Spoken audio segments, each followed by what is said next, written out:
Show us a pic of your dad. Okay. I showed it the other day. I only have one picture. I have to ask for more pictures, but I'll show you the only pic I have. This guy was a full Cuban man. That was my dad.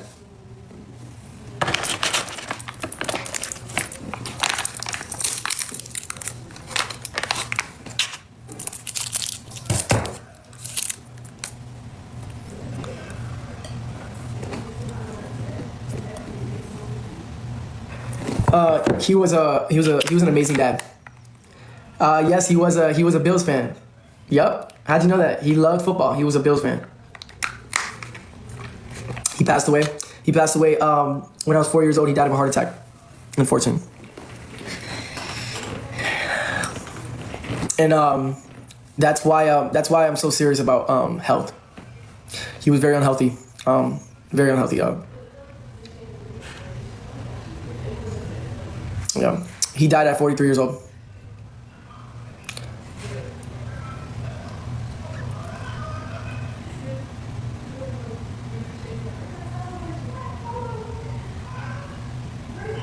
He loved you? Yeah, he did. He always said it. He said we were like his... Well, he had another boy, but he really didn't care. He cared about us more.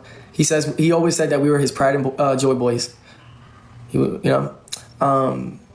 was a great dad. He had 7 kids in total, and he took care of all of them. My mom always tells me and my brother while we were getting locked up as a juvenile. She would always tell us, she's like, man, if your dad was alive, he would have whooped you guys. You guys would have never ever went to juvenile. You guys would have been straight A students.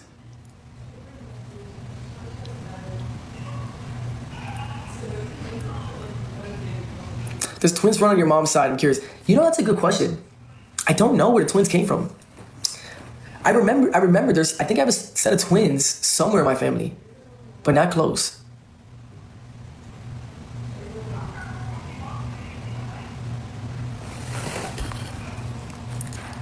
Do you have a memory of him since you were only 4 when he passed? I do. I remember right before he passed away, he sat me on his left leg, and he sat my brother on his right leg, like this, watching football. And he had an apartment, and the apartment was dark, and we were just watching football. And I remember he had to drop me off because he had custody with him and my mom. And he loved us. But I think before he passed away, I think he was going through a hard time. I think he was in a dark place. No, they divorced. I think when me and my brother turned 1. But another memory I can remember is he was building a house for me and my brother and his daughters. But you know what he always said? He would always say that this house is going to be for my boys, not for the girls, for my boys. And he was building he was an electrician. He was building this big house in Loxahatchee in Palm Beach County. And Loxahatchee's got a lot of land. He was sitting in 4 acres of land. And he was building a 2-story house. He was a very smart man. He knew how to renovate houses. He knew how to build a house from scratch and to nothing to something. He always had a new car every month, whether it was a Jaguar, Mercedes, or BMW. He was a show off, so I know I got it from him. But he had a lot of issues. Yeah, he had a lot of issues. He was a good dad, but yeah, he had a lot of problems. He would cheat a lot. He would go to bars. Start fights with guys. A lot. He would drink every day, and he had a big substance problem, a very big one. And he had like a heart attack at his apartment, and he was alone, and so I guess like one of his women that he had like millions of women went to go see him and caught him at the right time, and they called the ambulance. He went to the hospital, and this was one time because he went to the hospital a lot, and they told him he has to stay. The doctor, it was a nice doctor. The doctor said he has to stay, and it'll be best for him. You know what I'm saying? And he's so hard-headed. He said, when he ripped the IV out of his shit, he said, no, I'm getting the fuck out of here, this, I don't want to stay here, I got things I got to do. goes home. I say he went home. That doctor was trying to save him. He went home and he had this time he had a major heart attack. They rushed him to the hospital again.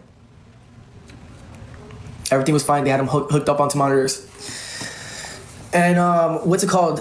It was a night. I remember the night specifically. I remember exactly the night. I was watching TV with my grandma, me and my brother, and my mom came home from work and said, "Let's go see your dad. Your dad is in the hospital again. He had a heart attack." And we were so happy to go see him. And then we get to the hospital, and this is me like 4 years old. And the doctor came out because they told us to sit down, and we're wondering, why do we got to sit down?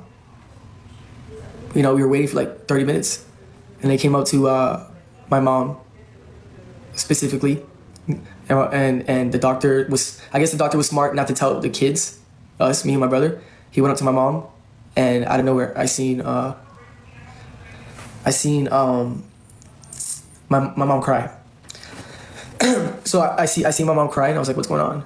But we were young. We were very young, and she comes up to us, very sad, and says, like a Spanish mom, "Come on, let's go home."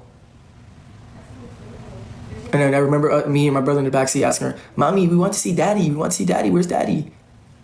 And she said, and she lied, and she said, Daddy is in the hospital. They said that we can't see him. We're gonna see him another day." And we're like, okay, we're like, okay. A couple days later, I think when my mom was ready, she had to break the ice because obviously, our dad was present in her life, whether we saw him for 30 minutes at a Publix or we saw him 30 minutes at a restaurant, or we would spend a whole day with him or the whole 2 days. And, my mom came out, broke the ice to me and my brother, and she sat us down. She said, "Sit down. This is the most serious talk. Shay, damn the galaxy, I love you. It's the most serious. Mind you, I'm 4 years old. This is the most serious I've ever seen my mom." She sat both of us. She said, my mom was never strict. She said, "Sit down," like if we're in the army. And she looked at us, and she said, "Your dad passed away." And we're like, "What?" And she broke down and hugged us. And that was that.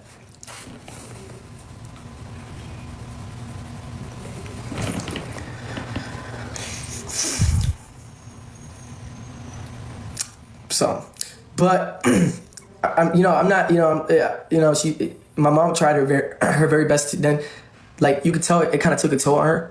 So, cause she's like, I need to be a dad and a mom. And, my mom started like getting resentment towards him because he didn't want to change. And I remember my mom always down talking my dad whenever she would like be mad at me and my brother. And she would always say, just mean things, just mean things. And I never knew why she always had a resentment towards him, even after he passed. It's almost like she had some grief in her, like she had anger in her about my dad or something.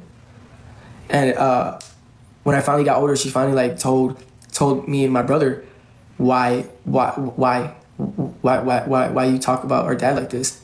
She's like, "You want me to be honest with you guys? Your dad was a good dad. He was just a fucked up individual." Bree baby, thanks so much for the money, I appreciate it. Well, this is when we got older, not too long ago, and then we asked her why. She broke the ice. She said that he cheated on her. Married, by the way, he cheated on her almost like 40 times while they were married, like on a daily. And she said that part bothered her a lot, but what bothered her the most is that he didn't want to change. He didn't want to stop using. And that's why I'm very passionate about people using. Pete Garcia, thank you so much. With my brother, even though my brother is getting clean right now, but I'm very serious about my family. You know what I'm saying? He didn't want to stop using. He did a lot. He used a lot. And if you're wondering which one, it is. It's the one that makes your heart beat fast. That's what he was really into, and he did it with, drinking.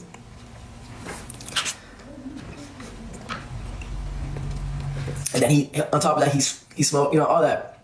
So, yeah. He was into that. Imagine being into that, and your doctor tells you that you have a weak heart, but you still do it. Why? I asked my dad why. So, but yeah, she had resentment towards him a lot because she felt like he left her with two fucking delinquents. You know what I'm saying? And she would blame him a lot. And double trouble. She how old was he? I don't know if he was 41 or 43. It was one of those. 41 or 43. You weren't a delinquent at 4. She didn't talk shit about him around when I was 4. She started having that resentment around when we were teenagers. She would talk a lot of shit about our dad. So I guess what I'm trying to say is that she broke the ice to us, and she told us why she had resentment towards him. And she said she had resentment towards him because that she knew that he was a good dad. He was such a good dad. I mean, look at this. I mean, the picture wasn't lying. But he was just so fucked. World's greatest dad. I mean, when I tell you guys, this guy had 7 kids. I remember being in a house with all my half siblings, and he took care of every one of them. Every one of them. That's my dad. He did it. So it pissed her off. It pissed her off. This is him. He's Cuban, so he's not really he doesn't look that American, but this is him. For the people that are saying that,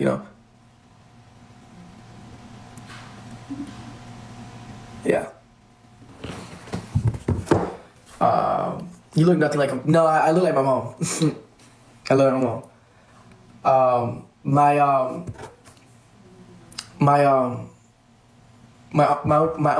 My uncle dad would play my father figure. He betrayed me. He abandoned me and my brother. He was I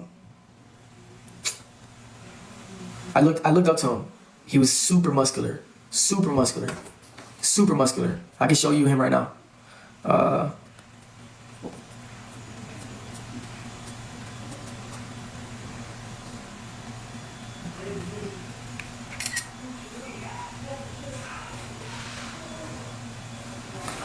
That's my uncle. He was an MMA fighter. He was a great football player. He was 6'2", super athletic, and he whooped a lot of ass. He didn't play no games. He looks like Alex Pereira. But I guess what I'm getting at is, are you sure that's not your dad? Dude, are you a weirdo? That's my mom's brother.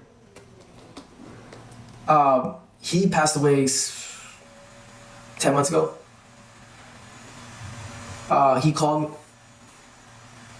We didn't talk for years. I get a phone call from my mom. This is right after I become an island boy. I'm in this big ass mansion in the backyard. I get a call from my mom, and my mom says, I need you to talk to your uncle. He's going through a lot. And my uncle has a very heavy Spanish accent, kind of like a gangster Spanish accent. And she puts me on the phone with him, and I'm like, what's up? I didn't talk to him for 4 or 5 years. So it's my first time hearing him in a long time. He sounded like shit. He said, what's up, Alex? And I'm like, what's up? He's like, man, bro, I heard you doing good in life. Just like that. I'm like, yeah. He's like, bro, that's good, bro. Bro, I'm fucked up, bro. Just like that. He says, bro, a lot. And I tell him, what do you mean? He's like, man, I can't go to sleep, bro. I have schizophrenic. He ended up getting schizophrenic. I don't know how.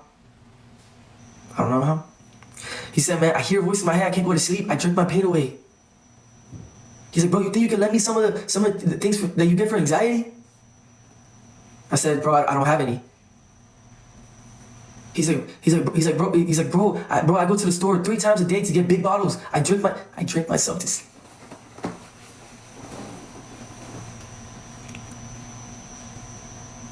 You want to know why he drank himself to sleep? Because there was no medication. that was helping him. It got that bad. It got that bad.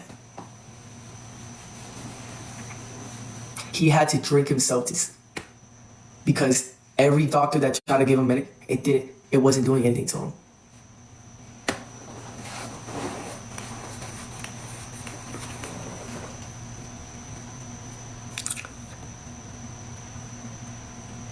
And he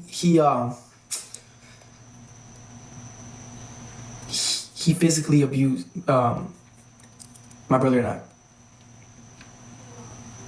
Yes, he had bad CT. He had CT damage, bad. He was fucked in the head, fucked. There was no coming back. And his lifestyle wasn't helping either. When I was little, this guy was so fit. His muscles was the size of my head. I looked up to him. One time he had a road rage. He took us to a baseball game. He had a road rage with a dad bod type of guy. It was kind of funny. He whooped his and went back in the car and sped off with us in the car. I looked up to him. But he physically, my brother and I. And I had a lot of anger because of that. A lot. Physically, he did it bad. He wasn't a very nice guy. But when you're little and you're young and you look up to someone like him, I mean, he would take us to the gym. This guy was the only guy there that was lifting 300-pound, deadlifting, all that. 300 pounds, like it was nothing. Athletically built, crazy. No, physically abusing, no. Where was my mom? Always working. So I guess what I'm saying is when you look up to someone, which I looked up to him, I always ask myself, why does he hate me? You understand what I'm saying? You're always asking yourself, did I do something wrong? Did I do anything wrong? Did I do something wrong? What did I do? And I realized, I remember one time he grabbed me and I'm not gonna say too much, but yeah, like that. I'm like, I just right. And he's like, he goes in my ear, he's like, you don't know what the fuck it is to be a man. You let me know when you're hang.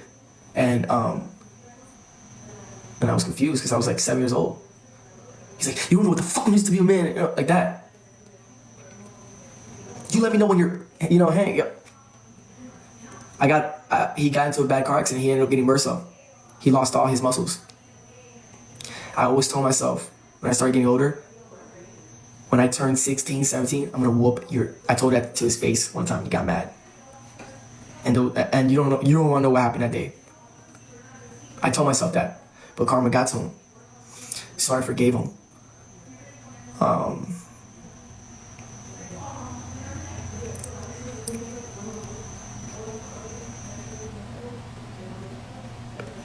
So basically what I'm saying is, he's the reason why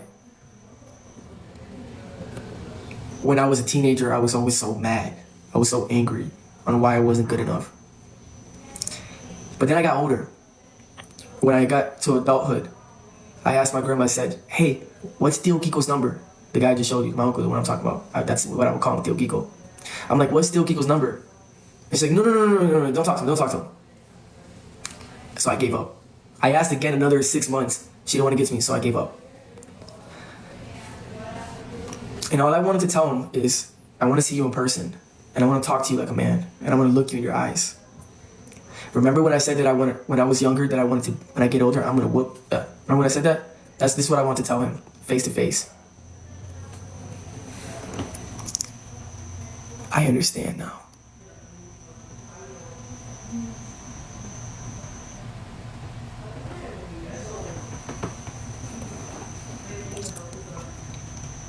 When you told me you don't know what it is to be a man, I said, all I wanted to say is to his face, not through phone, with him being fragile in a wheelchair with crutches, all I wanted to tell him is, and I didn't want to say anything else, is, I understand you now. All my answers to you have been cleared. I know why you were always mad. I know that you were hurt, and that's why you hurt me. I forgave you. I know why you had so much hate in your heart. I get it now. When I was younger, I didn't get it, but I get it.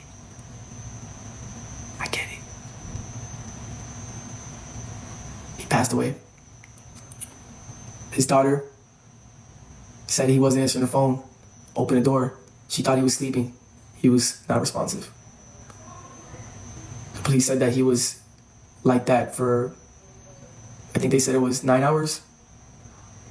So she said she could smell it. She smelled it. He passed away. We didn't get, I guess what it's called, the autopsy, whatever. We didn't know what it was from. It was from a heart attack. He was struggling very, very bad.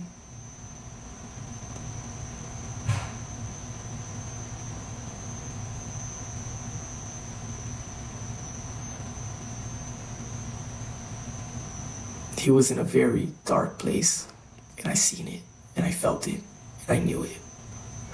He felt like there was no coming back. He did have a lot of demons. You wanna know what's crazy is? I think he didn't want to live. I think he didn't want this anymore.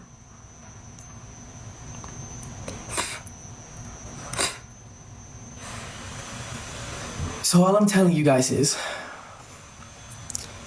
is be good to everyone. Damn, my lips are like, skin is coming out. You don't know what anyone's going through. You don't know how tough life is. You don't know how good, especially men, you don't know how good men could hide their pain.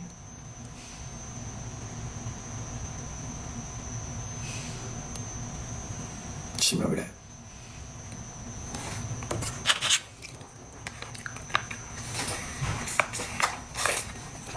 I was taught that never be vulnerable. It's fucked up, right? In my head, it's fucked up, right? I was taught to never tell anyone that you're sad or to never be vulnerable. To never let anyone know your emotions.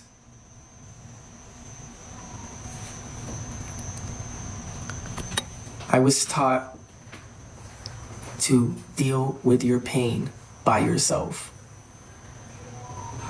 Okay. They got to return real quick. Okay. We need beats like for the laundry and Do you need money? no, because you gave me extra. Okay. It should be fine. I just need to get literally the beats and maybe hangers. Okay. Oh, I love you, babe.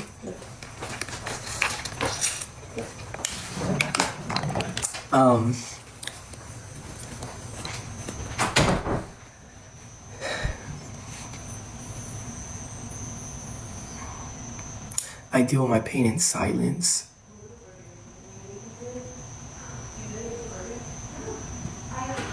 You get where I'm coming from? People always tell me, why do you never open up? Why? I tell them, because I'm a man. What are you gonna do for me? How are you gonna help? How are you gonna help me? Lori, damn the sunglasses. You wanna know what's my biggest pet peeve? Are you good, Flyy? Are you good, Alex?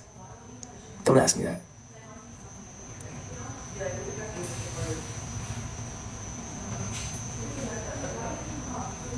I also have trust issues. I've been backstabbed by majority of everyone that was in my life. Everyone. Lori, damn the hammer. And I've done nothing but be good to other people. I've done nothing but put my feelings to the side. I've always helped people. I've always put people forward while I'd put myself backwards. I've always motivated people even when I wasn't motivated. I always made people happy even when I wasn't happy. I was a people pleaser. And then people say, oh, oh, Flyy, you changed. Damn right, I changed. You wanna know why? You wanna know the answer to that? Life.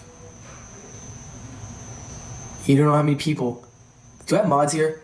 You don't know how many people be like, Flyy, you changed. Did you sell your soul? You're not acting like yourself. This is not Flyy. This is not the real you. This is not you. Yeah. I changed because you changed. I changed because I'm scared of you. I admit it, I'm scared of the world. I'm scared of everybody. You never know what anyone's intentions are. You never know. You know what I do every single day? I strive for greatness. Every day. You want your bathroom clothes? Yeah, please. I strive for greatness every single day. And I think that's it. On a positive note. Let's end it on a positive note.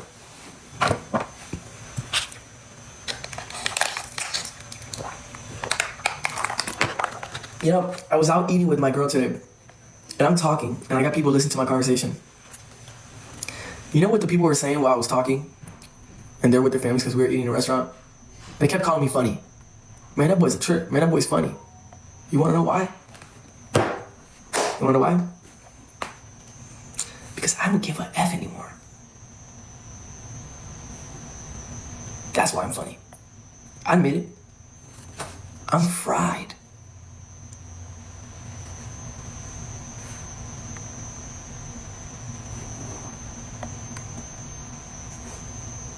Literally, I'm fucking fried.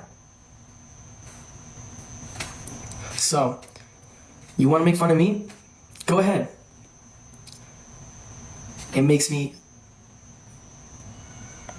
I love the people that dislike me. I love the people that don't like me. I love the people that hate me. I love people. I love everyone that doesn't like me. It's weird. Be for real, Darren Festers, appreciate it. But you want to know something crazy? I love everyone. I love everyone. You hate on me? Why are you hating on me? I love you.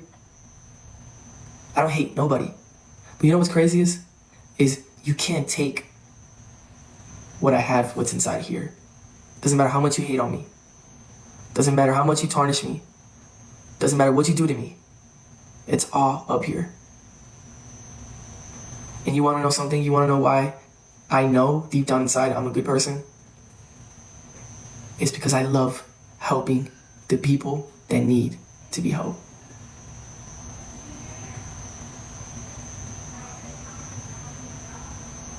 I might play dumb, but let me tell you something. I know how to make somebody's day. I know how to hold conversations. I know how to make people feel good. I motivate people. But let me tell you something. There's a lot of people lost in this world.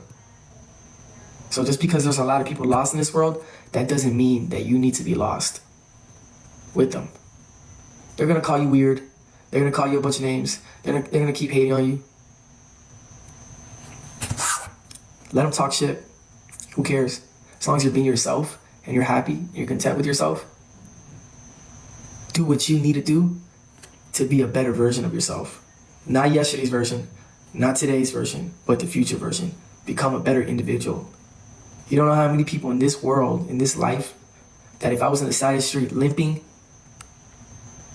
with cuts all over me, all that, they're not gonna give a fuck. Nikki, thank you so much for the relax, please, appreciate it. There's people out here, they don't care about nobody. We live in a cold world. So why don't you guys do everyone a favor and yourself a favor? Be right there, why don't you do something different? Why don't you be somebody better? Why don't you do something good for someone? You guys understand that the universe, what you give out is what you receive. What you give out is what you receive. Good people do good things. Hurt people hurt people. So, in your fifth dimensional mind, are you really gonna sit there and be negative to your own image? Or are you gonna be a positive person for your own image? Which one are you gonna be? Are you really gonna sit there and pray on somebody's downfall? When you were put on this earth by yourself, you came out by yourself, and you're that worried about somebody else's career, and you wanna hate on them for them doing what they wanna do, for them doing what they manifested, from they doing what they wanna strive to do, maybe for themselves, for their family. Why? 3D, 40, 50. You really gonna sit there and worry about somebody else? your own mind. Be positive. If you don't like someone, who cares? Move on. You're not gonna like it. You're not gonna like a lot of people. The same thing with me. I'm not gonna like a lot of people either. I'm not. If I go get a job at McDonald's, right, and I'm working in the kitchen, I'm pretty much sure that I'm gonna want to be doing my job. And I promise you this: the more that I do my job, the more people are gonna have those secret talks about me. Laughing. Look at them. While they're working with me, they work at McDonald's too. Look at him. He's trying to do so good at flipping the fries, flipping the burgers. Fam, you work here too. Fuck. You should be doing good too. You laughing at someone doing good? That's just an example. That's for everything. It can be used for everything. Anything. You work at office. You pick up more phone calls. I bet she's just miserable because she's always on the phone call. She's always picking up the business calls. Well, idiot, don't you work for the same firm?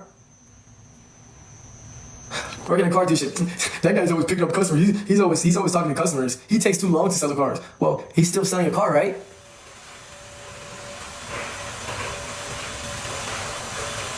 There's too much hate in this world. You really want to sit there and waste your energy and your life and lower your frequencies and your vibrations just to sit there and fucking hate on somebody else? What good is that going to do for you? Nothing. Nothing. Sorry, I just had a puff, whatever. All I'm saying is look, at the end of the day, I know that we're all human. I was an effed up individual in the past before. You know when, you want to know popular, when I was the most popular, when I had all the friends around me? This is gonna, just take this, I want you to remember this real quick. Just take this and run with it.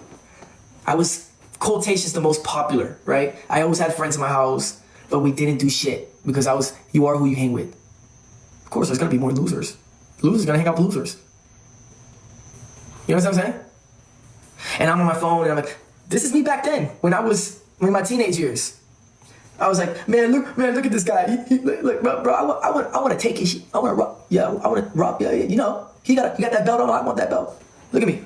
I changed my life. I'm that kid now. I'm a loner. I have no friends. I had the belt now. Listen, man, this shit not clean. Man, I bet he can't fake better than me. All that hate and all my friends saying, bro, you damn right, bro. You fine, bro. Yeah, you right, bro. Yeah, you right. Yeah, you right. You right. You know what I'm saying? Y'all want me to battle for you?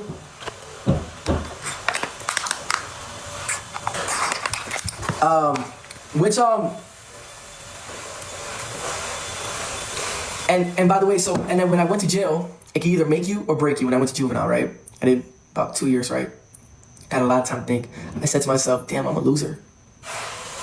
But you know what? When I was in there, my hamsters and my wheel in my head, all I did was keep thinking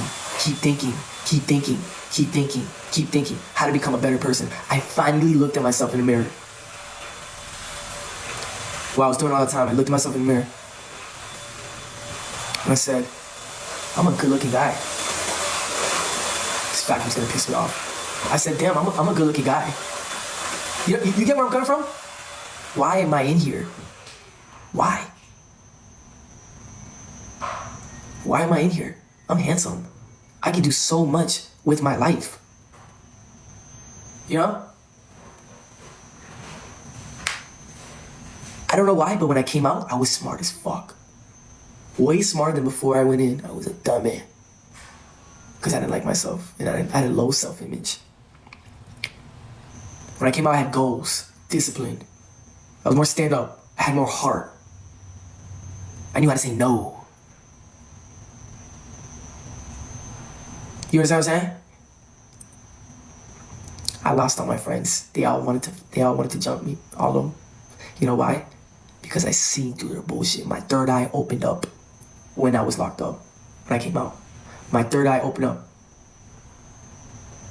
You know what my homeboy, that was my homeboy before I went in? When I came out, he started acting different. Started shaking more. Started having to fake the funk more. The conversations wasn't the same. Because he knew that he couldn't walk all over me. Because my third eye wasn't open before. When I came out, he saw I was open. He's like, you changed. Out of nowhere, he said, bro, I ain't gonna lie, bro. You got that, bro. You went to jail. You did all that time. I don't know why you told me this, by the way. I don't care. You went to jail, bro. You're tough. You're all this. That, bro. You got that, bro. You're gonna be something in life. Never seen him again. My bestest friend, never seen him again. I lost all my friends when I came out. Because I was no longer a sheep. So if you're a sheep, right? Get out of that.